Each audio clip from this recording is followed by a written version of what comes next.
Welcome once again to the City of Maple Grove Report. I'm Dave Kaiser from CCX Media. Thanks for joining us, along with Heidi Nelson, Maple Grove City Administrator, getting the notes ready for coverage of the April 1st council meeting, and also a lot happening around the city. And there was a work session ahead. We'll talk about that in just a little bit. And throughout the show, give you the Maple Grove website, maplegrovemn.gov. A lot of information that we talk about and other information about the city will be found there. So on April 1st, a meeting ahead, a work session related to the community center and some funding and some other terms that people might want to hear around that. What happened there? Yeah, so we had a joint session earlier in February to kind of review the design development with the Park Board and City Council, and then got that approved later in February by the City Council, and then they're moving forward with construction documents. So project continues to move along. That's kind of where we're at right now, is moving through that final phase of design, preparing for getting out to bid on the project. A couple of kind of trailing financial items. We use a fund called the Long-Term Development Fund at the city to fund different projects. We've used it for the Fernbrook Fields project or the Gleason Fields project, and it's kind of where we would cycle money through in terms of other contributions coming into the city. So for example, at the community center project, the Hockey Association is contributing dollars to that project, and so we would fund that on the interim through that LTD fund, and then the Hockey Association pays us over time for that. So some discussion about how that fund is administered. We also use it when we're doing projects in conjunction with other agencies. So the North Metro Range, for example, the upcoming discussion about pups, the pets under police supervision, that kind of a thing, and whether we're charging interest, those types of things. So got some policy direction on how we partner with other municipalities or other government agencies, kind of holding on the Sports Association piece for the moment, but what we're doing for this project with the community center will kind of move forward in terms of how we've handled those things in the past. So good discussion about the LTD fund. And then two components, or maybe kind of three pieces, with regard to the community center project. One is the playground. We're going to be replacing that playground equipment that's currently just kind of due west of the community center, west of the arena, as well as the park pavilion will be reconstructed there.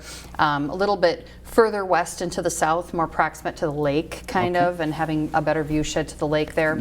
And so some discussion about how those would be funded. We do have replacement funds for all of our playgrounds in the city, and so we'll be using that. And then the pavilion, we're going to be designating some dollars that the Lions Club had previously committed to this project. And then we're continuing to work with the Lions about potentially future contributions, and then we're also able to utilize some park dedication funds because there's some new improvements associated with that pavilion there. So some discussion about the funding structure there, and then we continue to kind of talk through the parking, how we structure the parking at the community center. Such a critical piece of this project that we get right, and so some few things discussed there and some feedback about how we arrange that parking on the site to try to maximize that for this arena expansion. So lots of good discussion there, and got some good direction, and that wrapped up the work session on April 1st. All right, ongoing topic we'll touch on about the community center as things move ahead. To the meeting itself on the 1st, only 30 minutes long for the council meeting, nothing pulled off in consent. One public hearing, and this was the street rehab program, and if you remember, we touched on that last time, but one was held back. Yeah, so this was kind of following up from the first meeting in March. We had our assessment hearing for our street rehab program for 2024. There was one where the numbers weren't calculated quite right on one of the projects, and so we needed to repost that and get information out to those business owners and property owners, residents, and so this was just kind of wrapping that up and providing another opportunity for public hearing based on the new numbers, which really only impacted one property there in this project, but need to cycle that through for the whole project. So a couple of residents came forward with some questions, and we were able to field those, and this then was approved following the public hearing, and so we're going to start to see our street recon programs move forward here in the coming weeks. Very good. Community economic development item, one item here, Heritage Christian Academy planning to do an addition onto the school and church. Yeah, so great school out on our west side off of Bass Lake Road there.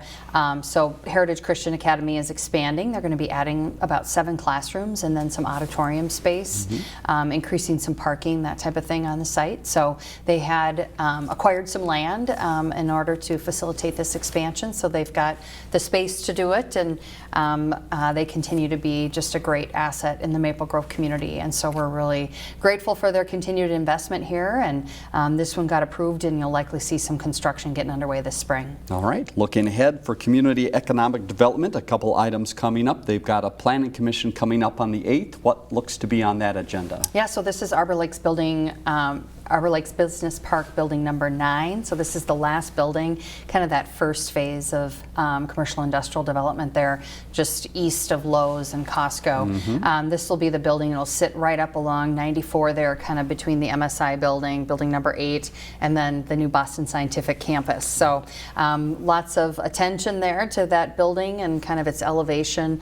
If you have been by there, you can see we're kind of bringing those berms down and trying to bring the development more, you know, in line with the elevation of 94 to kind of bring that a little bit closer. So we'll be paying attention to that here for this building number 9. But this one's being brought forward again by Endeavor there, and we're looking forward to have this one come forward as well. One other item was a new place to eat in town that has a interesting and fun name.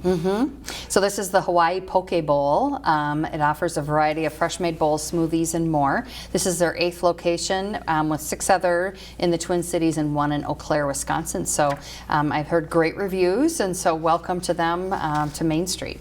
Engineering Public Works, quick update here. The one note was the snow came and it went, and everything went well with that. But now they are looking ahead to spring finally. Yeah, so we were wishing for the snow to go away a little bit quicker. Right. We were in full kind of spring mode, and now it's kind of holding us up a little bit. But certainly lots of things to be tending to at this time of year. So they'll be out doing some hydrant flushing. Lots of information there about the hydrant flushing. I'll review some of that. So. We do this every year in the spring, get out and flush all the hydrants. It's necessary for the maintenance of the hydrants and the water system. It takes us about 7 to 10 working days, Monday through Friday, to kind of get through the entire city. So just a note for residents, you may experience a temporary fluctuation of water pressure or minor discoloration of the water. If you see discolored water, run the cold water until it clears up, and maybe refrain from doing laundry during this time. I know when they're out doing the flushing, they put little sandwich boards out and whatnot to just kind of alert residents to when we're in your neighborhood, but something to pay attention to there, but really an important task that gets done every spring to help maintain the water system here. I have heard in other cities talking about this happening, that they say, well, why can't the water go on someone's lawn? If you've seen the water come out of those hydrants, it's coming pretty quickly, so the lawn might be gone if the water went on the lawn. So right down the drain it goes. So that is coming up soon. Again, watch for the information coming up in your neighborhood. Now on to your update at the meeting, talking a little bit about the Board of Appeal. Give us some of those important dates. Yeah, so a couple things that folks are probably seeing in their homes is their 2024 valuation notice, and I'll talk a little bit about the Board of Appeal meetings for that. But also, if you receive your tax statement from the county, first half of that for the 24 property taxes are due May 15th, of course, and then the second half in the fall. But with regard to the valuation notices, we do have our Board of Appeal meetings coming up here, April 16th and May 2nd. This is the opportunity to provide feedback or appeal your valuation for your next year's taxes. For the 2024 valuation applies to 2025 taxes, and so this is the time of year where we're really looking at those property values. We encourage you to reach out to our city assessor's office.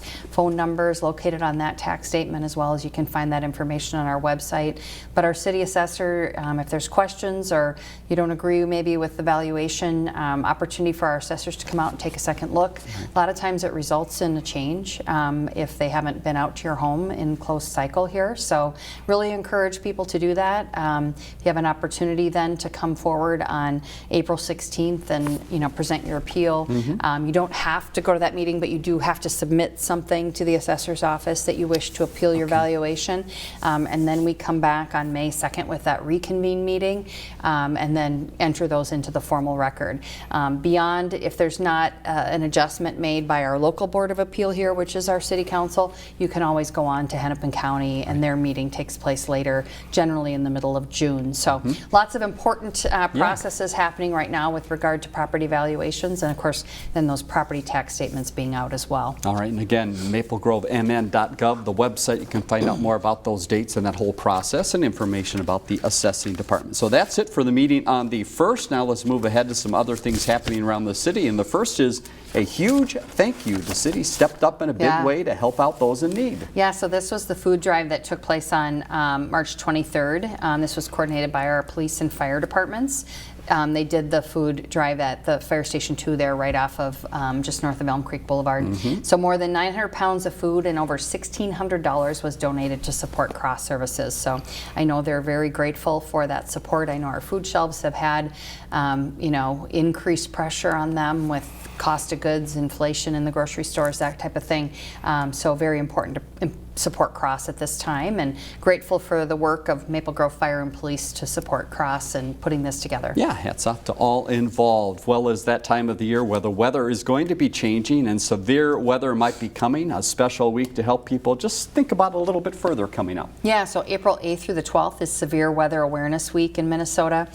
Each day of the week focuses on a different aspect of weather safety. And then, of course, on Thursday, April 11th is Tornado Drill Day with 2 statewide tornado drills, one at 1:45 and one at 6:45. So just a good opportunity for families to think about, you know, where would we go, what would we do if there was a tornado, you know, the sirens were going off in Maple Grove, or we had a tornado warning in the community. So just a good week to refresh your thoughts about how we're going to respond to severe weather. Another weather-related thing, people were having bags ready to go up to the Yardway site, and then it snowed, so they probably slowed down for a minute, but now they'll be back at it. But that site is open, and I suspect very busy. Yeah, opened April 1st. I know I still have snow in my yard, so I was in the midst of mulching gardens and that kind of thing, and then now holding up for the snow. So, but I think with the weather ahead of us here in the next couple weeks, we're going to all be back in that business. So, lots of information on their website, mgyardways.com, that has hours and the items that are accepted.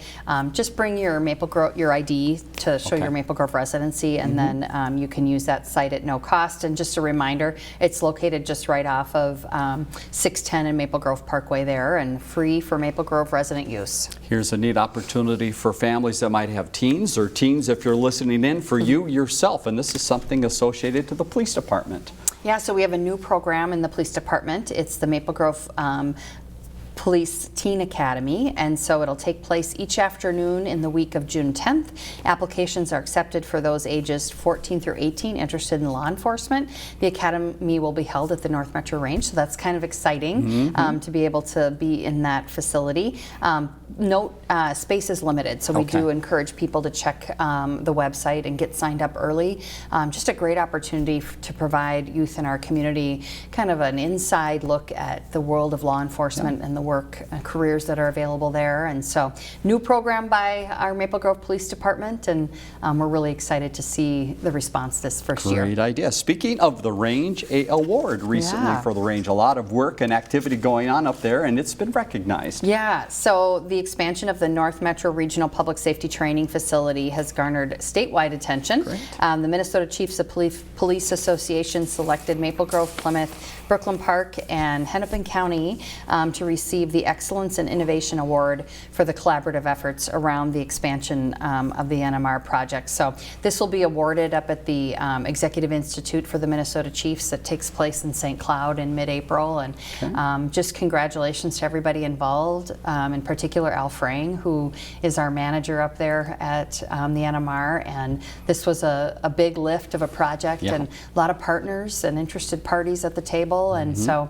it's turned into just a great asset for not only you know, the partners here with Plymouth and Brooklyn Park and Hennepin County, but all of the agencies that we serve, over 20 agencies out of that facility for law enforcement training. So congrats to them, and look forward to receiving that award in April. All right, last couple of minutes, let's talk a little bit about Park and Rec and some fun things in the community, not only for spring, but we're thinking ahead to summer now, and the guide is out, and people should think about signing up right now. Yeah, so registration for summer classes and activities is underway. The full summer activity guide should have received it in your home. It's also available on our city website. The Sports Dome, we're getting to that time of the year as we get into the spring months. The annual dome teardown is scheduled for the week of April 21, so a couple more weeks here, and looks like the weather will be turning around that time, so we'll be ready for that open turf, but a couple more weeks to take advantage of that indoor walking at the dome that's available to residents. All right, let's talk about the farmers market as we're recording this on the 3rd. It's just tomorrow that there's going to be another indoor opportunity, so if you're watching it quickly, get out there and get involved, but it's more and more, and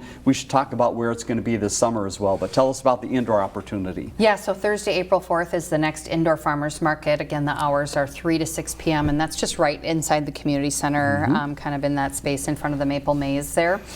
So lots of vendors. We usually have about 25 vendors for those indoor farmers markets.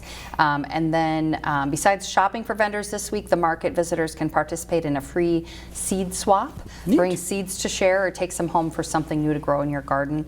There will also be master gardeners there on hand to answer any questions.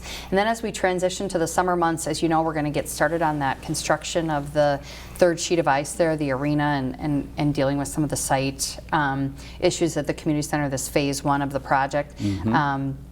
We're going to be transitioning the outdoor farmers market up to the Church of the Open Door. So that's located kind of in northwest Maple Grove, just south of County Road 30. It's kind of tucked back in, you can see it real good from the freeway, but kind of tucked back in a neighborhood there. So we'll be providing lots of information about making sure people know where that is and how to get there, but it's a great venue for it. They have a nice big parking lot there that, you know, isn't being used on a Thursday afternoon. Right. So we're looking forward to making that transition as we get into the summer months. That's site about 3-4 blocks away from Sam's Club up there. So if you know where that is, you're close to it there. All right, here's a fun one coming up. First time with 2 things that we're trying to figure out how they go together. So you have to go to see flamingos and eggs, right? Yeah, the afternoon of Friday, fun. April 19th, I might go. Park and Rec staff are hosting a non-denominational egg hunt for children ages 3 through 12. So flamingo costume staff will hide eggs and flamingos for kids to find at Weaver Lake Park. It's free to the public, takes place from 2 to 3 p.m. Registration is required and can be completed on the city's website. So it'll be a fun event to see how that turns out. Yes, sounds fun. All right, final note, month of April is Arbor Month. A lot going on outside and activities, and there's a special Arbor Day event coming up in Maple Grove. Tell us more about that. Yeah, so for over 40 years, the Maple Grove Arbor Committee has hosted an annual Arbor Day event at the community center. Lots of displays and activities there about gardening and trees and all things nature. This year's festivities are set for Saturday, April 27th from noon to 3 p.m. inside the community center. This is a free event to the public, so we encourage people to get out and celebrate Arbor Day, and we're very excited. Within the next few weeks here, we hope to have our city forester on board. That was a position that was approved in the 2024 budget. This position will help us managing our urban canopy here, all of our emerald ash borer issues, those types of things, and our landscape plans. So lots of, a good relationship here to our Arbor Day efforts, and we're excited to get that position going and on board. Hope people can come out to that event again on the 27th, noon to 3 at the Community Center. Heidi, thanks again for the information. As you see, a lot going on in the city. And the next meeting, let's leave you with that information, will be on April 15th, tax day it is, Monday the 15th, 7:30 at the Government Center. And again, maplegrovemn.gov, down on that lower left, a lot of information on the city's website and also Facebook as well to help you navigate the community. For Heidi Nelson, I'm Dave Kaiser. Thanks for joining us once again on the City of Maple Grove Report.